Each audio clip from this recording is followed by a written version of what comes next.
Pema is the name form of Padme, which is the Sanskrit word for the lotus.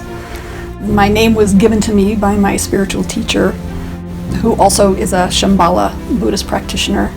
And my Sufi teacher would say to me, the deeper the mud, the more beautiful the flower, which has given me a lot of hope in just working from that deep, dark stuff up through all the layers through the wet until finally getting to this place of recovery, of being on the surface of the water where the sunlight of the spirit can just allow the blossoming to happen. My trauma started as a very small, tiny person in preschool, and I had repeated sexual abuse.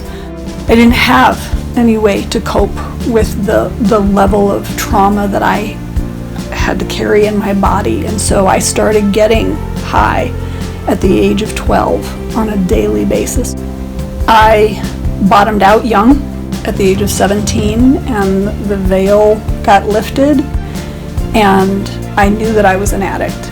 But within a year's time, I hit bottom. I hated being drunk. I would drink alcohol. I would do whatever you put in front of me. I mean, I was just that kind of an addict. So when I moved to Arizona 2 years ago, I was grateful to find Refuge Recovery here and to have a Buddhist recovery program that I could just step right into. The Eightfold Path, the Four Noble Truths are just foundational to the way that I live my life, but also specifically in my recovery. And so I'm grateful to have found a home group where we meet every week, we do the practices, we do the meditations.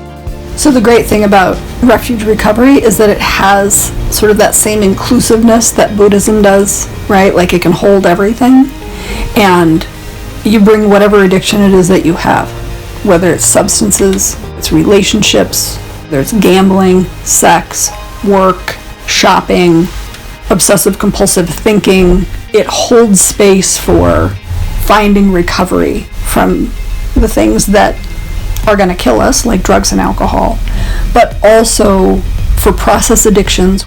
And so it allows for the ability to learn how to do those things in a healthy, balanced way, and to find that middle way, and using the Eightfold Path to create that holistic balance of how to live life. The truth is, Refuge Recovery is for anybody and everybody, regardless of what you're struggling with. So if you don't feel like you have found any sort of resonance with 12-step programs, Refuge might be the place that feels like home for you. I know I have found home here in Refuge Recovery. I'm grateful.